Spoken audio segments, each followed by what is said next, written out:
और हम लोग सबसे पहले देवावाहन की ओर चलते हैं। ओम गुरुर्ब्रह्मा गुरुर्विष्णु गुरुदेव महेश्वर गुरुरेव परब्रह्मा तस्मै श्री गुरवे नमः। अखण्डमण्डलाकारं व्याप्तमेन चराचरं तत्पदं दर्शितं येन तस्मै श्री गुरवे नमः। मातृवत् लालयित्री च पितृवत् मार्गदर्शिका नमस्तु गुरुशक्तायै श्रद्धा प्रज्ञायुता च या। ओम श्री गुरवे नमः। गुरुमाताय नमः। आवाहयामि स्थापयामि ध्यायामि ततो नमस्कारं करोमि। हमारी वेद माता, देव माता, विश्व माता, सद्ज्ञान सद्भाव की अधिशास्त्री, सृष्टि की आदि कारण मातेश्वरी गायत्री का भाव भरा आवाहन करें। ओम आयातु वरदे देवी त्रयक्षरे ब्रह्मवादिनी गायत्री छंदसा माता ब्रह्मयोने नमोस्तुते। ओम श्री गायत्रै नमः। आवाहयामि स्थापयामि ध्यायामि ततो नमस्कारं करोमि। ओम स्तुता मया वरदा वेदमाता प्रचोदयन्ता पावमानि द्विजाना आयुः प्राणं प्रजां पशु कृति दर्विनं ब्रह्मवर्चसं मह्यं दत्त्वा व्रजत ब्रह्मलोकं माम्। ओम नमस्तिवन्ताय सहस्रमूर्ते सहस्रपादा शिशिरोरुवाहवे सहस्रनाम्ने पुरुषाय शाश्वते सहस्रकोटि योगधारिणे नमः। जय गुरुदेव। आज के स्वाध्याय में मैं गहना कर्मणो गति से एक छोटा सा टॉपिक ले रही हूँ। उस टॉपिक का नाम है दुख का कारण पाप ही नहीं है। आमतौर से दुख को नापसंद किया जाता है। लोग समझते हैं कि पाप के फलस्वरूप अथवा ईश्वरीय कोप के कारण दुख आते हैं, परंतु यह बात पूर्ण रूप से सत्य नहीं है। दुखों का एक कारण पाप भी है, यह तो ठीक है, परंतु यह ठीक नहीं है कि समस्त दुख पापों के कारण ही आते हैं। हमारे देखिए परम पूज्य गुरुदेव कितनी अच्छी बात बता रहे हैं। कई बार ऐसा भी होता है कि ईश्वर की कृपा के कारण, पूर्व संचित पुण्यों के कारण और पुण्य संचय की तपश्चर्या के कारण भी दुख आते हैं। भगवान को किसी प्राणी पर दया करके उसे अपनी शरण में लेना होता है, कल्याण के पथ की ओर ले जाना होता है, तो उसे भव बंधन से, कुप्रवृत्तियों से छुड़ाने के लिए ऐसे दुखदायक अवसर उत्पन्न करते हैं जिनकी ठोकर खाकर मनुष्य अपनी भूल समझ जाए, निद्रा को छोड़कर सावधान हो जाए। कितनी बड़ी बात कहते हैं कि ऐसा नहीं है कि दुख का, जब हम लोग को दुख आता है तो हम लोग कोई पाप ही करते हैं। हमारे परम पूज्य गुरुदेव बताते हैं कि दुख इसलिए भी दिया जाता है कि ठोकर लगकर मनुष्य को अपनी भूल की मतलब उसको जानकारी में कि मैंने क्या भूल की है और वो सावधान हो जाए।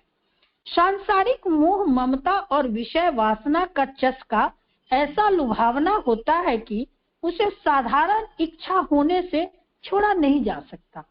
एक हल्का सा विचार आता है कि जीवन जैसी अमूल्य वस्तु का उपयोग किसी श्रेष्ठ काम में करना चाहिए, परंतु दूसरे ही क्षण ऐसी लुभावनी परिस्थितियां सामने आ जाती है जिनके कारण वह हल्का विचार उड़ जाता है और मनुष्य जहां की तहां उसी तुच्छ परिस्थिति में पड़ा रहता है। इस प्रकार की कीचड़ में से निकालने के लिए भगवान अपने भक्त में झटका मारते हैं, सोते हुए को जगाने के लिए बड़े जोर से झकझोरते हैं। यह झटका और झकझोरना हमें दुख जैसा प्रतीत होता है। मृत्यु के समीप तक ले जाने वाली बीमारी, परम प्रिय स्वजनों की मृत्यु, असाधारण घाटा, दुर्घटना, विश्वसनीय मित्रों द्वारा अपमान या विश्वाघात जैसी दिल को चोट पहुंचाने वाली घटनाएं इसलिए भी आती हैं कि उनके जबरदस्त झटके के आघात से मनुष्य तिलमिला जाए और सहज होकर अपनी भूल सुधार ले, गलत रास्ते को छोड़कर सही मार्ग पर आ जाए। कितनी बड़ी बात, हम लोग इसको बहुत आत्मसात करेंगे और कितनी अच्छी अच्छी बात गुरुदेव बता रहे हैं कि हम लोग गलत रास्ते को छोड़कर सही मार्ग पे आ जाएंगे।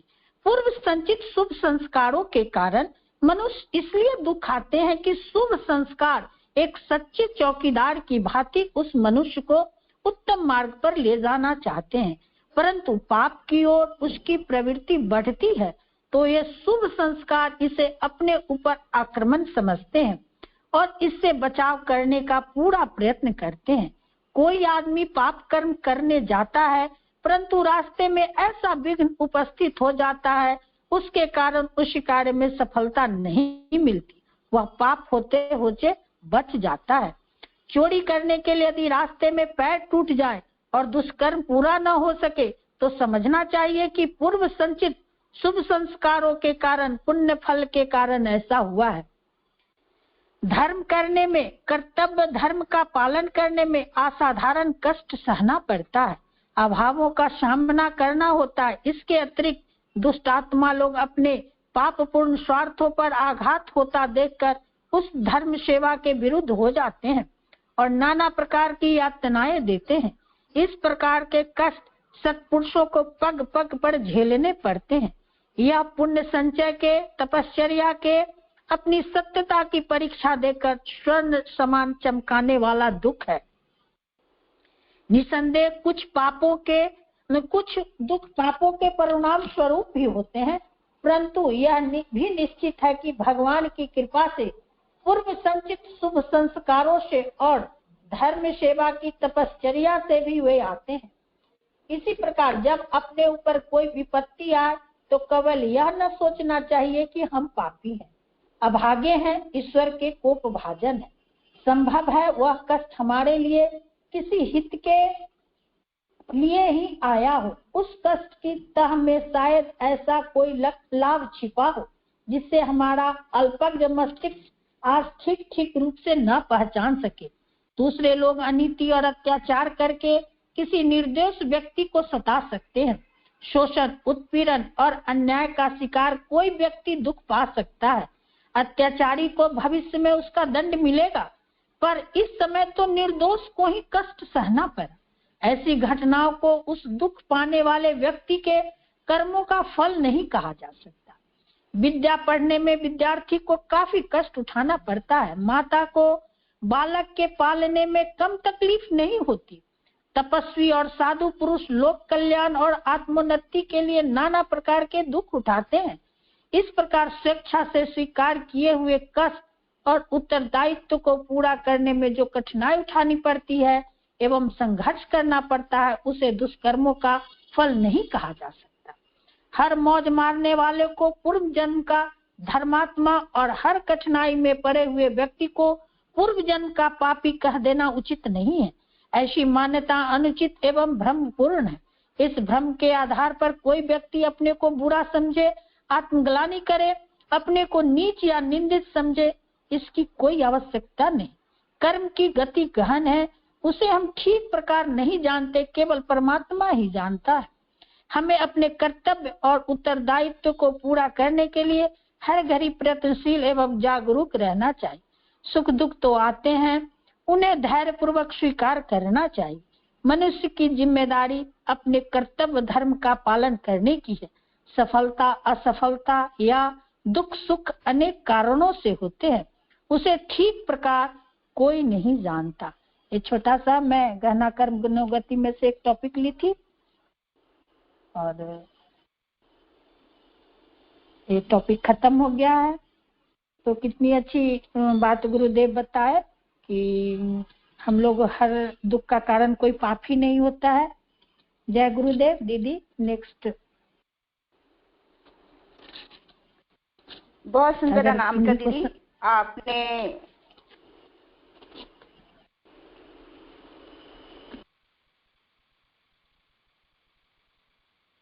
आपने बहुत सुंदर बताया कि गुरुदेव सही कहते हैं कि कई बार हमारे जीवन में पूर्व संचित पुण्यों के कारण भी दुख आ जाते हैं। वो किस लिए आते हैं कि वो हमारे अंदर शुभ संस्कार, उत्तम संस्कार वो करते हैं। उनके कारण हमारे जो पाप हैं, कुछ हमसे गलतियां हो गई हैं, वो खत्म होती चली जाती हैं। व्यक्ति का व्यक्तित्व एक स्वर्ण की तरह उभर कर आता है और व्यक्ति को धैर्य पूर्वक अपने कर्म करते हुए गुरुदेव बताते हैं कि आगे बढ़ते रहना चाहिए। दुख आ रहे हैं तो वो भी आकर चले जाएंगे।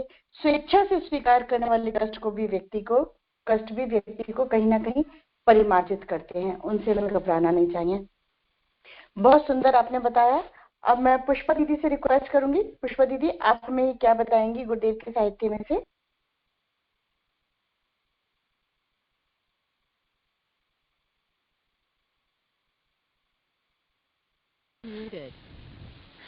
हेलो, क्या मेरी आवाज आ रही है? जी दीदी, जी दीदी।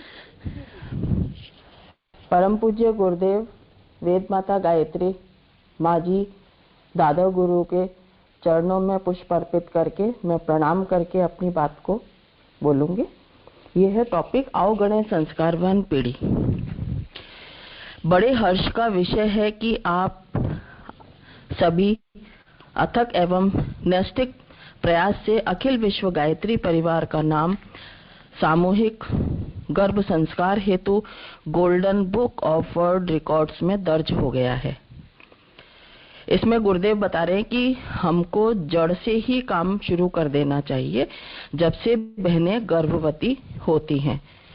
गर्भ संस्कार बहुत बड़ा संस्कार है और जब गर्भवती बहनें, हमारी बेटियां, बहन, बहू गर्भ धारण करती हैं तो उसमें ये बताया है कि जो 15वां दिन होता है गर्भ धारण करने के बाद, उसमें एक सफेद झिल्ली आती है। तो सफेद झिल्ली जो आती है उससे ही स्पर्श बच्चा समझने लग जाता है। तो शुरुआत से ही हम क्यों ना अच्छा कार्य ऐसे करें कि हमको एक संस्कारवान बच्चा प्राप्त हो। उसके लिए मैं टॉपिक पढ़ती हूँ। स्वस्थ, प्रतिभाशाली, प्रखर, तेजस्वी, बुद्धिमान, सभ्य एवं संस्कारवान पीढ़ी के लिए आपको हमें सोचना चाहिए और उसके अनुरूप करना चाहिए। वैज्ञानिक शोधों से भी यह निष्कर्ष निकला है कि विभिन्न हार्मोन्स के प्रभाव, अल्ट्रासाउंड तथा अन्य से यह प्रमाणित हुआ है कि गर्भ में बच्चा स्वाद लेता है, सुनता है, याद करता है, सीखता है, समझता है, खुश होता है, दर्द महसूस करता है, दुखी होता है, रोता है, तनावग्रस्त होता है। वह कई भाषाओं को सीखने की क्षमता भी रखता है।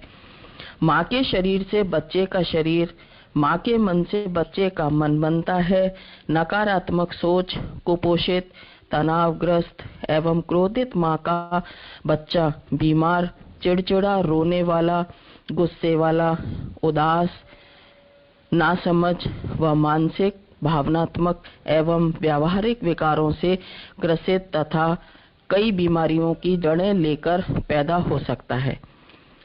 स्वस्थ, प्रसन्न, सकारात्मक विचार एवं संतुलित सात्विक आहार खाने वाली माँ का बच्चा प्रसन्न, तनाव मुक्त, व्यवहार कुशल, शांत शरीर, सही निर्णय लेने वाला, समझदार एवं प्रत्येक क्षेत्र में सफलता प्राप्त करने वाला होता है। बच्चे के अच्छे विकास हेतु भावी माता गर्भवती के लिए स्वस्थ, सुखमय, प्रसन्न एवं आध्यात्मिक वातावरण बनाना चाहिए। नित्य जप, ध्यान, प्रार्थना एवं प्राणायाम करना चाहिए। नित्य नियमित अपनी आस्था अनुरूप धार्मिक पुस्तकें जैसे रामायण, गीता, कुरान शरीफ आदि का पाठ करना चाहिए। सबसे महत्वपूर्ण बात है कि प्रत्येक माता गर्भवती को यह ध्यान रखना चाहिए कि उसके गर्भ में एक दिव्य आत्मा विराजमान है। एक महान व्यक्ति को गढ़ने का सुअवसर परमात्मा ने उसे प्रदान किया है। वह शिशु बड़ा होकर अपनी माता का, पिता का, परिवार का, समाज का एवं राष्ट्र का गौरव बढ़ाएगा। भावी माता एवं उसके परिवार वाले मनचाहे प्रवृत्ति वाली संतान प्राप्त कर सकते हैं। इसके लिए हमारे ऋषियों ने बताए गए सूत्रों को वैज्ञानिकता के साथ जानने समझने की आवश्यकता है। वर्तमान परिस्थितियों में सफलता संस्कारवान संतान प्रत्येक के लिए गर्भ विज्ञान की जानकारी अत्यंत जरूरी है। कुछ सरलतम पद्धतियों से हम अपने बालक को उसके व्यक्तित्व में, चिंतन, चरित्र एवं व्यवहार में उत्कृष्ट शालीनता जैसे अनेक दैवीय गुणों से युक्त तैयार कर सकते हैं। आने वाली पीढ़ी सुसंस्कारित बनाने के लिए सभी माता पिता को जागरूक होना जरूरी है। अभिमन्यु महाभारत का उदाहरण है। सभी को पता है, गर्भावस्था के दौरान हर माता पिता का खान पान, उत्तम किताबों का पठन, चिंतन, घर का वातावरण आदि बहुत महत्वपूर्ण होता है। माता ही रहे अज्ञान तो बच्चा कैसे बने महान। माता निर्माता भवति। गर्भावस्था में माता का खान पान सात्विक होना चाहिए, प्रेरणादायी किताबें का पठन होना चाहिए, उत्कृष्ट संगीत का श्रवण करना, गायत्री जप, सामूहिक प्रार्थना आदि सबका सकारात्मक असर गर्भस्थ शिशु पर होता है। इसके लिए मैं गुरुदेव का ही विचार है ये, और गर्भवती बहनों के लिए है। गर्भवती महिलाएं हर रोज सूर्योदय से पहले 24 बार एवं सूर्यास्त के बाद 24 बार अपने गर्भ पर हाथ रखकर गायत्री मंत्र का उच्चारण करें। मंत्र का उच्चारण करते समय गायत्री के देवता सूर्य के समान प्रचंड तेज का ध्यान करते हुए जन्म लेने वाली संतान दिव्य, तेजस्वी, बुद्धिमान, चतुर, निरोगी, समाज के प्रिय, यशस्वी एवं दीर्घजीवी होगा। ये गायत्री महाविज्ञान से लिया हुआ है। और एक गायत्री मंत्र का महत्व और मैं पढ़ती हूँ, गुरुदेव का ही है ये भी लिखा हुआ। मान्यता है कि सृष्टि के प्रारंभ में ब्रह्मा जी पर गायत्री मंत्र प्रकट हुआ था। इसके बाद ब्रह्मा जी ने गायत्री मंत्र की व्याख्या देवी गायत्री की कृपा से अपने चारों वेदों से 4 वेदों के रूप में की। प्रारंभ में गायत्री मंत्र सिर्फ देवताओं के लिए ही था। बाद में महर्षि विश्वामित्र ने अपने कठोर तप से गायत्री मंत्र को आम जनों तक पहुंचाया। वही हमारे गुरुदेव ने भी अपने तप से ही हमको सुलभ कराया है। गायत्री मंत्र में 24 अक्षर होते हैं। यह 24 अक्षर 24 शक्तियों, सिद्धियों के प्रतीक हैं। इसी कारण ऋषियों ने गायत्री मंत्र को सभी प्रकार की मनोकामना को पूर्ण करने वाला बताया है।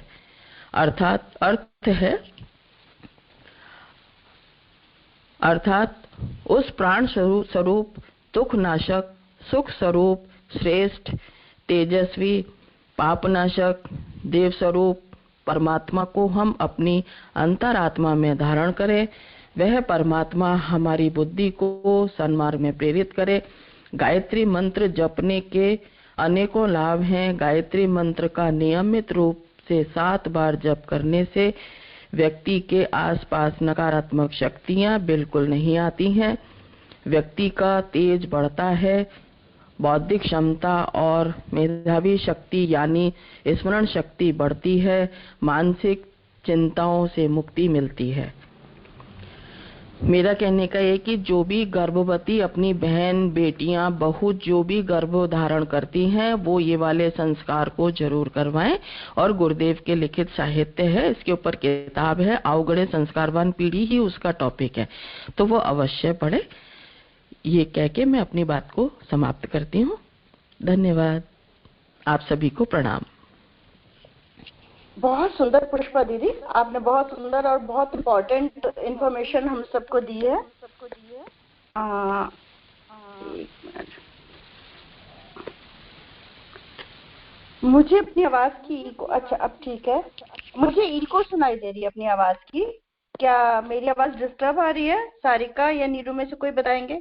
मीकू नहीं दीदी, बिल्कुल ठीक है, बिल्कुल ठीक है विनीता दीदी। ओके ठीक। पुष्पा जी ने बहुत सुंदर बनाया कि एक स्वस्थ संस्कारवान पीढ़ी के लिए बच्चे को गर्भ से ही संस्कार देने चाहिए, और जैसी माँ होगी बच्चे में संस्कार भी वैसे ही आएंगे।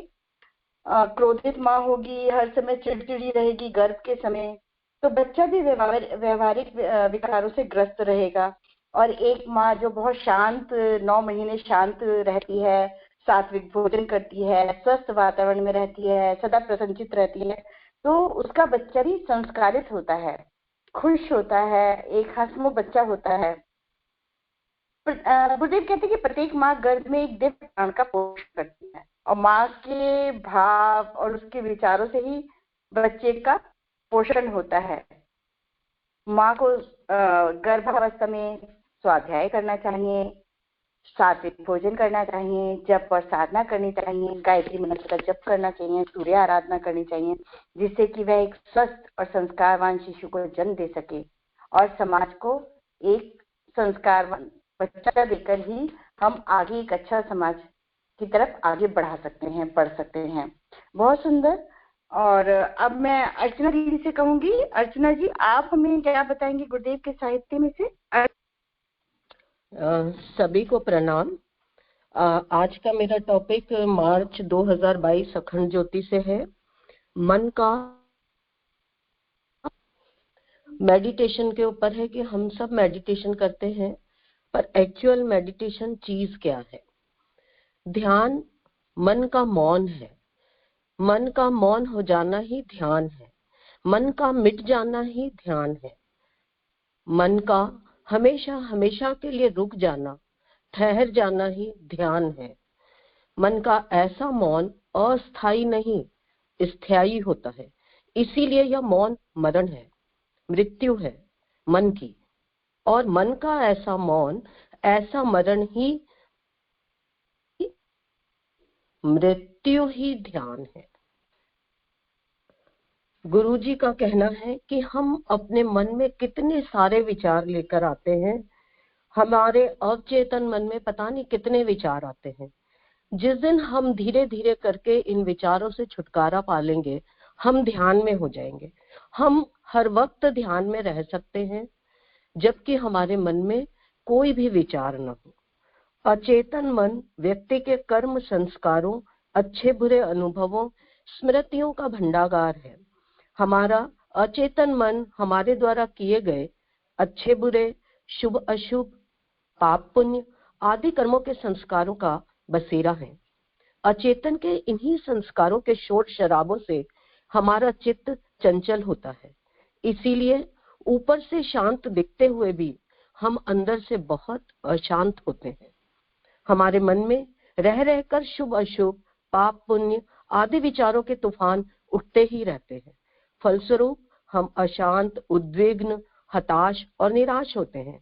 हम आशा निराशा, मान अपमान, हानि लाभ, यश अपयश, हर्ष विषाद, सुख दुख आदि के सुखद और दुखद थपेड़े खाते ही रहते हैं। और जब तक हम इन थपेड़ों के बीच हैं, झंझावातों के बीच पड़े हुए और घिरे हुए हैं, तब तक हमारे भीतर का हाहाकार मचता ही रहता है और हमारे मन में अशांति बनी होती है।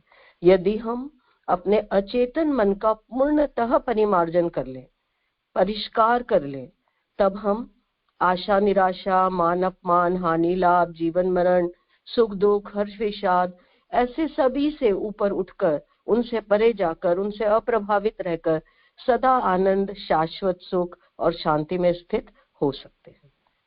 पर ऐसा हो कैसे? हम सगुण निर्गुण किसी भी प्रकार के ध्यान के निरंतर अभ्यास से इस स्थिति को प्राप्त कर सकते हैं। इस स्थिति को प्राप्त करने के लिए ही हमें अपने अचेतन के संस्कारों को हमेशा के लिए शांत कर देना है, समाप्त कर देना है। इन संस्कारों का सदा के लिए मौन हो जाना शाश्वत आनंद प्राप्ति के लिए आवश्यक है। इन संस्कारों को सदा के लिए मौन हो जाने देने की प्रक्रिया ही ध्यान है। ध्यान में उतरकर हम अपने भीतर के शोर शराबे और कोलाहल को समाप्त कर सकते हैं। उसके मूल स्रोत को नष्ट कर सकते हैं। हमारे अंदर उठने वाले सारे तूफान, सारे प्रश्न, सारे विचार जो हमें बार बार विचलित करते हैं, वे ध्यान से हमेशा हमेशा के लिए शांत और समाप्त हो सकते हैं। इस शांत प्रशांत अवस्था में ही हम अपने वास्तविक स्वरूप को प्राप्त करके परम आनंद में स्थित हो सकते हैं। हम ध्यान के निरंतर अभ्यास से निश्चित ही अपने भीतर स्थित आनंद को प्राप्त कर सकते हैं, वैसे ही जैसे ध्यान के निरंतर अभ्यास से बुद्ध के शिष्यों ने परम आनंद की प्राप्ति की थी। इस संबंध में एक कथा है।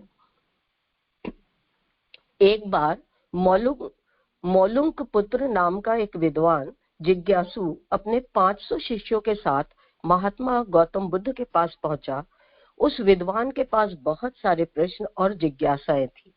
बुद्ध ने उस जिज्ञासु ब्राह्मण के चेहरे की तरफ देखा और कहा, मौलुंक पुत्र, मैं तुम्हारे भीतर उठते प्रश्नों को देख सकता हूँ। मैं तुम्हारे भीतर उठ रहे प्रश्नों के बवंडर और उससे उत्पन्न तुम्हारी परेशानी को देख सकता हूँ। मैं तुम्हारे प्रश्नों का उत्तर दे सकता हूँ, पर एक शर्त है। क्या शर्त है प्रभु? मौलुंक पुत्र ने पूछा। बुद्ध बोले, तुम यहाँ रहकर 1 वर्ष तक प्रतीक्षा करो, ध्यान करो, मौन रहो। यदि तुम यह शर्त पूरी करोगे तभी मैं तुम्हारे प्रश्नों का उत्तर दे सकता हूँ, तुम्हारी परेशानियों का समाधान भी बता सकता हूँ। और अभी तुम्हारे भीतर कोलाहल, शोर शराबा है। अभी अगर मैं कुछ बताऊंगा तो तुम समझ नहीं पाओगे। जब तुम्हारे भीतर की बातचीत रुक जाए तब तुम कुछ भी पूछना, मैं उत्तर दूंगा। यह मेरा वचन है। मौलुंक पुत्र कुछ चिंतित हुआ, क्योंकि 1 वर्ष तक निरंतर ध्यान करना, मौन रहना और तब जाके अपने प्रश्नों का उत्तर पाना, उसमें कुछ जच नहीं रहा था। इसीलिए वो मन ही मन सोच रहा था, कौन जाने 1 वर्ष के बाद भी उत्तर दे या ना दे। यदि उनके प्रश्नों का उत्तर दे और उनके उत्तर सही हो, यह भी तो जरूरी नहीं है। हो सकता है कि 1 वर्ष बिल्कुल ही बेकार हो जाए, व्यर्थ ही हो जाए। फिर क्या करना चाहिए? वो दुविधा में पड़ गया। वह शर्त मानने में झिझक भी रहा था और इसी उधेड़-बुन में तभी उसकी बगल में बैठा गौतम बुद्ध का एक शिष्य सारिपुत्र जोर से हंसने लगा। वह वहीं पास में बैठा था। वह एकदम खिलखिलाकर हंसने लगा। उसे ऐसे हंसते देखकर मौलुंक पुत्र और भी परेशान हो गया। क्या बात है, तुम हंस क्यों रहे हो? सारिपुत्र ने कहा, तुम तथागत की बातें मत सुनो। क्यों? मौलुंक पुत्र ने पूछा। सारिपुत्र ने कहा, जब मैं यहाँ आया था तथागत ने मुझसे भी यही बात कही थी। तुम 1 वर्ष यहीं ठहरो, ध्यान करो, मौन करो, फिर मैं उत्तर दूंगा। तुम्हारे तो केवल 500 शिष्य हैं, पर मेरे साथ तो मेरे 5000 शिष्य थे। मैं बहुत सम्मानित ब्राह्मण था, मेरी बड़ी ख्याति थी। इन्होंने मुझे फुसला लिया। इन्होंने कहा कि साल भर प्रतीक्षा करो, मौन करो, ध्यान करो, फिर पूछना, मैं उत्तर दूंगा। साल भर कोई प्रश्न ही नहीं बचा तो मैंने कभी पूछा ही नहीं। इन्होंने कोई उत्तर दिया ही नहीं। यदि तुम पूछना चाहते हो अभी पूछ लो, क्योंकि साल भर बाद तुम कुछ न पूछ सकोगे। अंततः प्रेरणा से मौलुंक पुत्र ने बुद्ध के वचनों पर भरोसा करके 1 वर्ष तक प्रतीक्षा करने का निर्णय लिया। बुद्ध ने फिर कहा, मैं अपने वचन पर पक्का हूँ। यदि साल भर बाद प्रश्न पूछोगे तो उत्तर अवश्य दूंगा। यदि तुम पूछोगे ही नहीं तो फिर मैं क्या कर सकता हूँ? मौलुंक पुत्र वहीं ठहर गया। उसका मौन प्रारंभ हुआ। ध्यान प्रारंभ ने उसके चित्त के संस्कारों को समाप्त करना प्रारंभ कर दिया। ध्यान में वह डूबता गया, उतरता गया।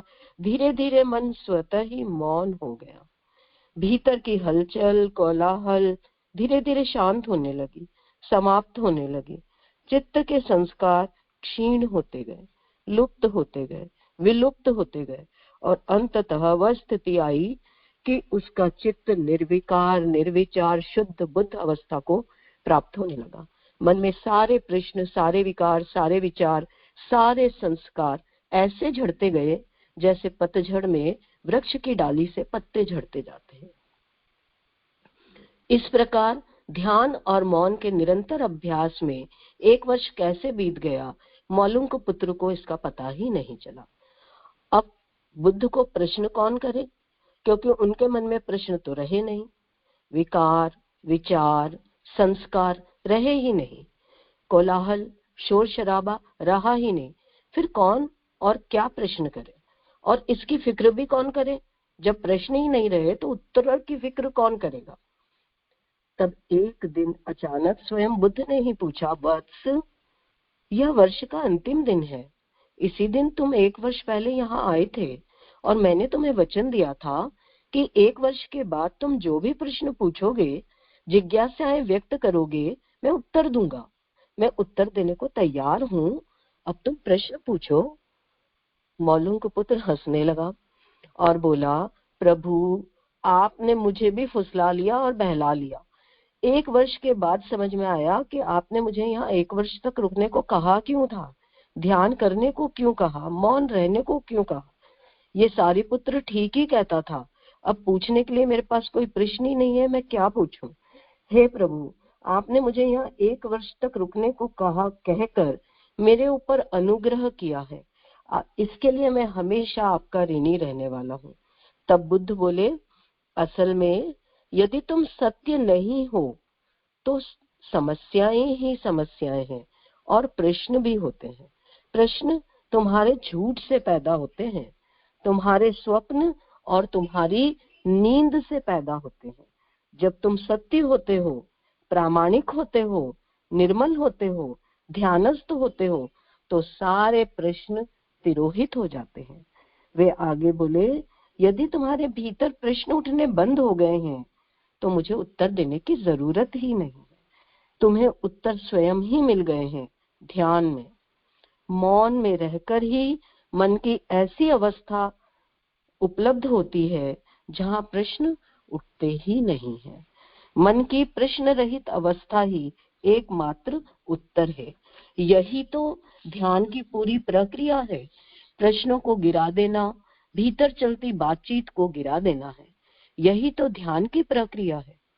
जब भीतर की बातचीत रुक जाती है तो ऐसा असीम मौन छा जाता है कि उस मौन में हर प्रश्न का उत्तर मिल जाता है, हर समस्या का समाधान मिल जाता है, हर चीज सुलझ जाती है, कहीं कोई समस्या रह ही नहीं जाती। मौलुंग पुत्र सजल नेत्रों से बुद्ध के चरणों में गिर पड़ा। बुद्ध ने उसे उठाया और कहा, तुम भी दूसरों को उनके प्रश्नों के उत्तर ढूंढना सिखाओ, मन को मौन करना सिखाओ। यही ध्यान का सार है। इसी के साथ मैं आप सभी को दिल से प्रणाम करती हूँ। जय गुरुदेव। बहुत सुंदर अर्जुन जी, आपने बहुत सुंदर बताया कि हमारे अचेतन मन में जब तक विचारों का एक झंझावात चलता रहेगा, हमारे मन में हमेशा एक उथल पुथल सी रहेगी, और ध्यान में उतर कर व्यक्ति अपने अंदर चल रही हलचल को शांत कर सकता है। उसके चित्त के विकार भी शांत होते चले जाएंगे और मन का मौन हो जाना ही ध्यान की अवस्था को बताया गुरुदेव ने। और हमारे अचेतन मन में जब विचार चलते रहते हैं, जिस दिन वे विचार शांत हो जाएंगे, साधक ध्यान की अवस्था में पहुंच जाता है, जिससे साधक निर्मल होकर परम आनंद की स्थिति में पहुंच जाता है। और इसको आपने बहुत सुंदर ढंग से गुरुदेव ने हमें बुद्ध और मौलुंग पुत्र और सारीपुत्र की कथा के द्वारा समझाया है कि किस तरह मौलुंग पुत्र तो पहले से ही गौतम बुद्ध के पास आए हुए थे, और जब सारीपुत्र आए अपने क्वेश्चंस का जवाब लेने के लिए तो वो मुस्कुराए, क्योंकि उन्हें पता था जब गौतम बुद्ध ने कहा कि तुम 1 साल रह के मौन साधना करो, उसके बाद तुम्हें तुम्हारे क्वेश्चंस के जवाब मिल जाएंगे। और तो मौलुंग पुत्र मुस्कुराए, क्यों? क्योंकि उन्हें भी महात्मा बुद्ध ने यही कहा था। तो इस तरह 1 साल उन्होंने मौन रहे, अपने अंदर को जैसे जैसे मौन रहे उनका चित्त शांत होता चला गया। उनके अंदर के सारे प्रश्न, सारे विकार जो भी थोड़े बहुत थे, वो सब शांत होते चले गए। और 1 साल बाद जब गौतम बुद्ध ने उन्हें बुला के पूछा कि बताओ तुम्हारा क्या प्रश्न था, तो वो मुस्कुराए और उन्होंने कहा अब मेरे पास कोई प्रश्न नहीं बचा। बहुत ही सुंदर आपने बताया। अब मैं उषा दी से रिक्वेस्ट करूंगी। उषा जी, आप हमें क्या बताएंगी? हेलो, प्रणाम दीदी, जय गुरुदेव। दीदी मेरी आवाज सही आ रही है? जी दीदी, बिल्कुल क्लियर। आज हम युग निर्माण योजना अक्टूबर 2021 का एक लेख पढ़ेंगे, सामूहिक साधना से सूक्ष्म जगत का परिष्कार। व्यक्तिगत स्तर पर उच्च आत्मिक लक्ष्य प्राप्त करना हो तो उसके लिए एकांत में किए जाने वाले जप तप अनुष्ठान ही सही होते हैं। आत्म साक्षात्कार और रिद्धि सिद्धियों जैसे प्रयोजन निजी पुरुषार्थ से ही पूरे होते हैं, लेकिन सामूहिक लक्ष्य प्राप्त करना हो तो समष्टि का कल्याण, समाज का उत्कृष्ट और व्यापक विपदाओं का निवारण करना हो तो आध्यात्मिक प्रयत्नों में भी सामूहिक प्रयत्न किए जाते हैं। सामूहिक प्रार्थना, अनुष्ठान, महायज्ञ और युग संधि, महापुरुषण जैसे प्रयास समाज और विश्व हित को ध्यान में रखकर ही किए जाते हैं। छोटी मोटी निजी स्तर की विपत्तियों पुरुषार्थ से दूर हो जाती हैं। उनके लिए बहुत ज्यादा बल जुटाने की आवश्यकता नहीं पड़ती है, लेकिन विपत्ति बड़ी हो, सूखा, महामारी, युद्ध, विग्रह जैसे उपद्रव खड़े हो जाए हो तो समाज की कोई सोई हुई शक्ति का आवाहन करना होता है, विराट शक्ति को जगाना पड़ता है। एकांत साधना का जब तप का अपना महत्व है, उसमें व्यक्ति का अपना आत्मबल सशक्त होता है। सामूहिक जब तप समाज के आत्म तत्व को पुष्ट बनाता है, उसे आधार देता है, जिस पर दीनहीन दिखाई देने वाले लोग भी खड़े रहकर निर्वाह कर सकते हैं।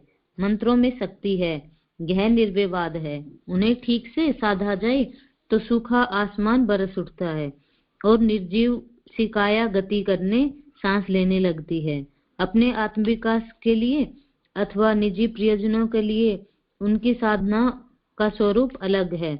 जब उन्हें सामूहिक स्तर पर साधा जाता है तो परिणाम निजी प्रयत्नों की तुलना में कुछ भिन्न और विराट स्तर के ही होते हैं। इनमें संकीर्ण दृष्टि से व्यक्ति की थोड़ी निजी हानि भी हो सकती है, कुछ लाभों से वंचित रहना पड़ सकता है। इसके विपरीत कुछ ऐसे लाभ भी मिलते हैं जो निजी स्तर पर वर्षों तक किए जाने वाले प्रयत्नों से भी नहीं मिल सकते हैं। सामूहिक जप वातावरण को अपने कंपनों से आच्छादित कर देता है। अकेले की गई मंत्र साधना साधक के अपने इर्द गिर्द सूक्ष्म कवच बनाती है, उसी स्तर के कंपन आकर्षित करती है। सामूहिक जप अथवा एक ही समय में विभिन्न स्थानों पर रहते हुए भी एक ही मंत्र का किया गया जप पूरे वातावरण को घेरने लगता है। वह आच्छादन पूरे वातावरण की रक्षा करता है। जितने क्षेत्र में जप किए जा रहा है उतने क्षेत्र में सघन विरल कंपन वह जगाता है, उतने परिवेश को अनुकूल मोड़ देता है और आवश्यक परिवर्तन लाता है। उसे एक व्यक्ति की पुकार का बल और हजारों लोगों के एक साथ पुकारने के प्रभाव से भी जाना जा सकता है। सामूहिक जप के प्रभाव को वर्षा के उदाहरण से भी समझा जा सकता है। प्यास लगती है तो व्यक्ति प्रयत्नों से लीटर आधा लीटर पानी जुटाया जा सकता है। वह बहुत आसान है और कहीं भी रहते हुए यह व्यवस्था की जा सकती है, लेकिन पानी का व्यापक अभाव हो, धरती तप रही हो, वर्षा की तृप्त करती है, इसके लिए बादलों का उठना, उड़ते हुए सूखे क्षेत्र तक उनका आना और बरसना जरूरी है। सामूहिक जप का प्रभाव बादलों के उठने और उपयुक्त स्थान पर बरसने की तरह समझा गया है। नवरात्रि की उपासना में गायत्री मंत्र का जप किया जाता है। गायत्री मंत्र भारतीय परंपरा का परम उपास्य मंत्र है। हजारों वर्षों से ऋषि मुनि और साधक श्रेणी के लोग इसे जपते हैं। सामान्य गृहस्थ भी जो नियमित उपासना नहीं कर पाते, उनकी आस्था भी नहीं हो, फिर भी कर्मकांड की औपचारिकता करते हैं तो गायत्री का आश्रय लेते हैं। अब तक कितने ही लोगों ने गायत्री मंत्र का कुल मिलाकर कितना जप किया होगा, इसका हिसाब लगाना कठिन है। हिसाब लगाना तो दूर की बात है, इसकी कल्पना भी कठिन है।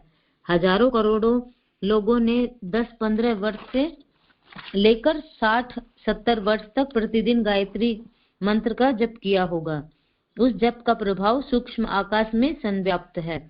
सामूहिक साधनाओं का एक प्रभाव यह भी होता है कि उनसे निर्दोष नासमझ लोगों का हित भी सधता है। चौके में बनाया भोजन स्वयं के और परिवार के लिए ही खप जाता है। बहुत हुआ तो एक आध व्यक्ति को और खिलाया जा सकता है, लेकिन बहुत से लोग मिलकर विपुल सामग्री से भोजन तैयार करते हैं तो वह लंगर या अन्य क्षेत्र जैसी व्यवस्था हो जाती है।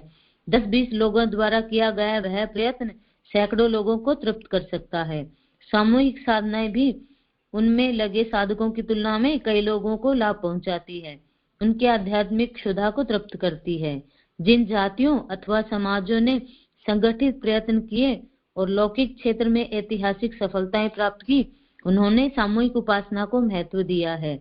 मुसलमानों द्वारा शुक्रवार के दिन तथा ईद आदि अवसरों पर सामूहिक नमाज, ईसाइयों द्वारा रविवार को चर्च में सामूहिक प्रार्थना, बौद्धों का संघ ध्यान, सूफियों की नृत्य साधना जैसे कई उदाहरण हैं। वैदिक परंपरा में यज्ञ की सामूहिक उपासना का ही एक प्रकार है। अश्वमेध, राजसूय, वाजपेय जैसे विशाल यज्ञ सूक्ष्म जगत में व्याप्त तेज और ओज को आकर्षित करने के उपक्रम ही थे। सामूहिक प्रयत्नों से ब्रह्म तेज को अभिप्सा के साथ पुकारते हुए उसे धारण करने योग्य भाव भूमि भी तैयार की जाती है। इस क्रम को मेघ के आह्वान और खेती के लिए जमीन तैयार करने की दोनों प्रक्रियाओं का एक साथ चलना कहा जा सकता है।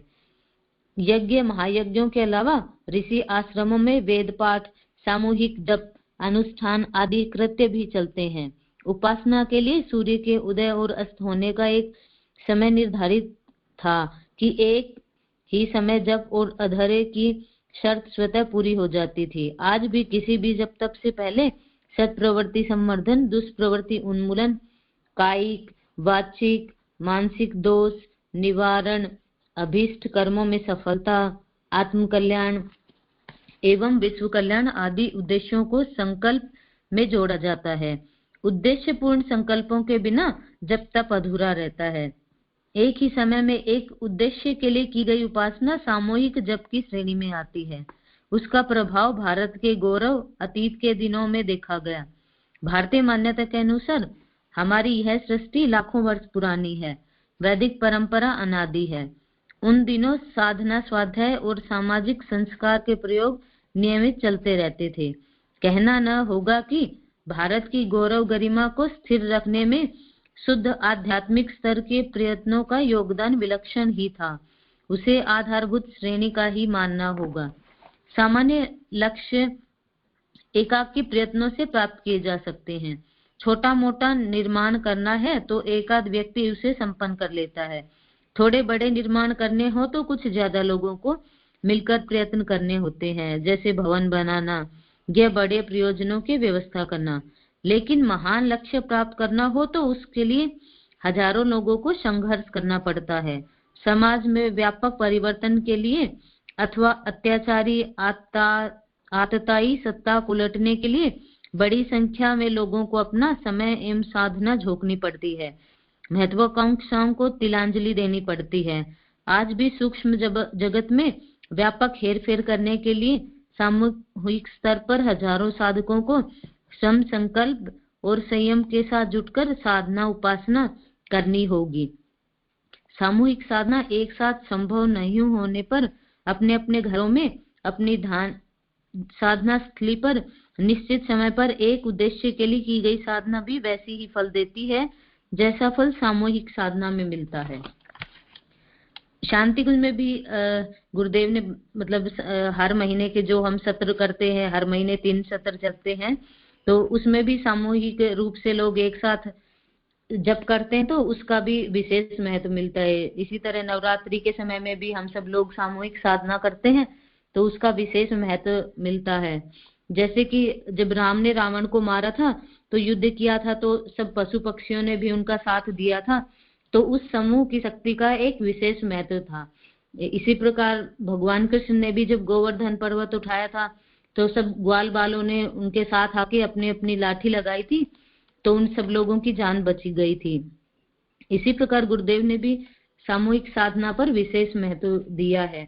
कोई भी महत्वपूर्ण पूर्ण कार्य करते हैं तो उसमें सामूहिक साधना से सब लोग प्रयास करते हैं तो उसका फल हमें जल्दी मिल जाता है। दीदी एक स्टोरी और है बस 2 मिनट की।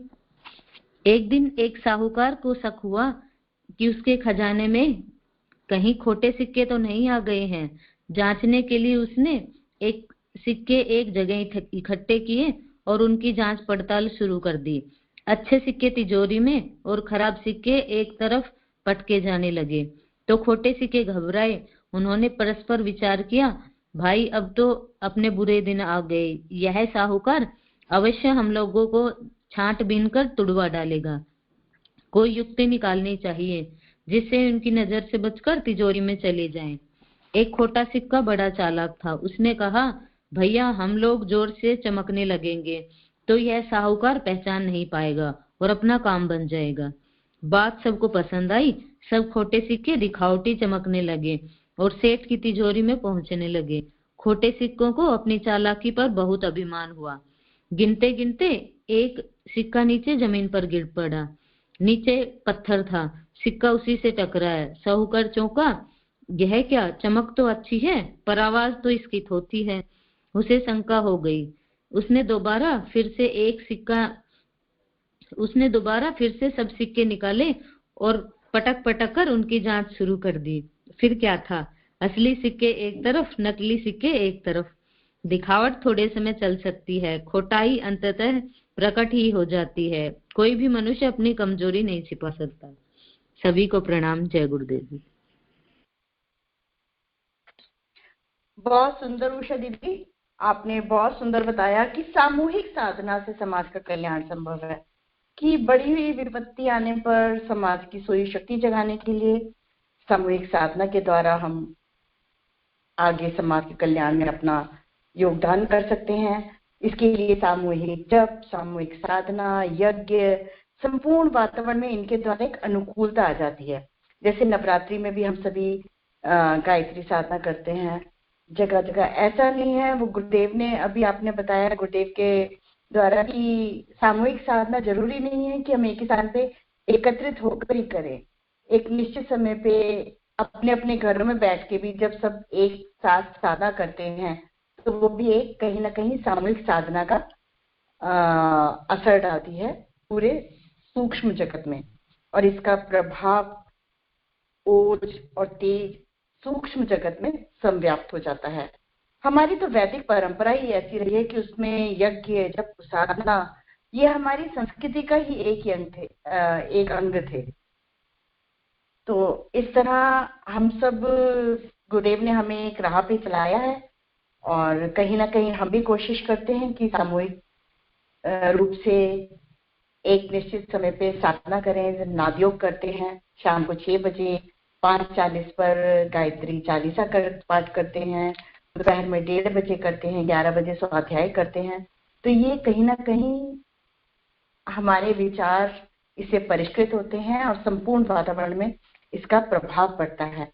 अभी जैसे रिसेंटली दिल्ली में 108 कुंडी यज्ञ हुआ, तो उस 108 कुंडी यज्ञ से वहां जब वातावरण में प्रदूषण देखा गया, नेचुरली मंत्रोच्चारण से वहां जो पॉजिटिविटी आई होगी, लोगों के मन में विचारों में शुद्धता आई होगी, वो तो आई ही होगी, बस वहां का प्रदूषण लेवल भी बहुत डाउन हो गया।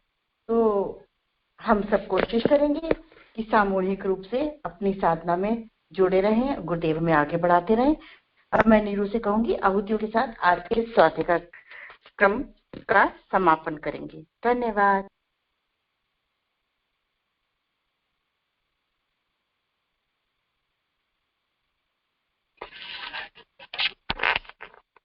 आइए हम सभी गायत्री मंत्र द्वारा 5 मंत्र आहुति देंगे, सभी के उज्जवल भविष्य और सद्बुद्धि की प्रार्थना करते हुए। ओम भूर्भुवः स्वः तत्सवितुर्वरेण्यं भर्गो देवस्य धीमहि धियो यो नः प्रचोदयात् स्वाहा। इदं गायत्र्यै इदं न मम। ओम भूर्भुवः स्वः तत्सवितुर्वरेण्यं भर्गो देवस्य धीमहि धियो यो नः प्रचोदयात् स्वाहा। इदं गायत्र्यै इदं न मम। ओम भूर्भुवः स्वः तत्सवितुर्वरेण्यं भर्गो देवस्य धीमहि धियो यो नः प्रचोदयात् स्वाहा। इदं गायत्र्यै इदं न मम। ओम भूर्भुवः स्वः तत्सवितुर्वरेण्यं भर्गो देवस्य धीमहि धियो यो नः प्रचोदयात् स्वाहा इदं गायत्र्यै इदं न मम ॐ भूर्भुवः स्वः तत्सवितुर्वरेण्यं भर्गो देवस्य धीमहि धियो यो नः प्रचोदयात् स्वाहा इदं गायत्र्यै इदं न मम। महामृत्युंजय मंत्र की 5 मंत्राहुति देंगे। सभी के उत्तम स्वास्थ्य और दीर्घायु की प्रार्थना करते हुए, सभी के रोग मुक्त जीवन की प्रार्थना करते हुए। ओम त्र्यंबकं यजामहे सुगंधिं पुष्टिवर्धनम् उर्वारुकमिव बन्धनान् मृत्योर्मुक्षीयमामृतात् स्वाहा इदं महामृत्युंजयाय इदं न मम। ओम त्र्यंबकं यजामहे सुगंधिं पुष्टिवर्धनम् उर्वारुकमिव बन्धनान् मृत्योर्मुक्षीयमामृतात् स्वाहा इदं महामृत्युंजयाय इदं न मम। ओम त्र्यंबकं यजामहे सुगंधिं पुष्टिवर्धनम् उर्वारुकमिव बन्धनान् मृत्योर्मुक्षीयमामृतात् स्वाहा इदं महामृत्युंजयाय इदं न मम। ओम त्र्यंबकं यजामहे सुगंधिं पुष्टिवर्धनम् उर्वारुकमिव बन्धनान् मृत्योर्मुक्षीयमामृतात् स्वाहा इदं महामृत्युंजयाय इदं न मम। ॐ त्र्यंबकं यजामहे सुगंधिं पुष्टिवर्धनम् उर्वारुकमिव बन्धनान् मृत्योर्मुक्षीयमामृतात् स्वाहा इदं महामृत्युंजयाय इदं न मम। आइए शांति पाठ करते हैं। सर्वत्र शांति ही शांति व्याप्त हो, सभी का जीवन मंगलमय हो, सभी सुखी हो। शांति पाठ।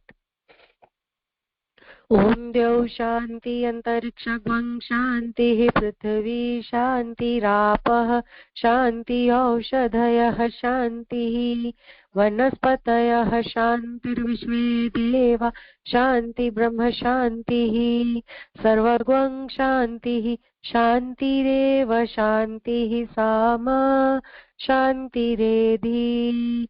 ओम शांति शांति शांति सर्वारिष्ट सुशांतिर्भवतु।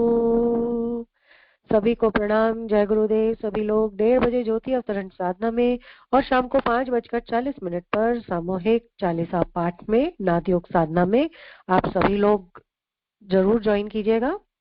सभी को प्रणाम, जय गुरुदेव। सभी रीडर्स का बहुत बहुत धन्यवाद।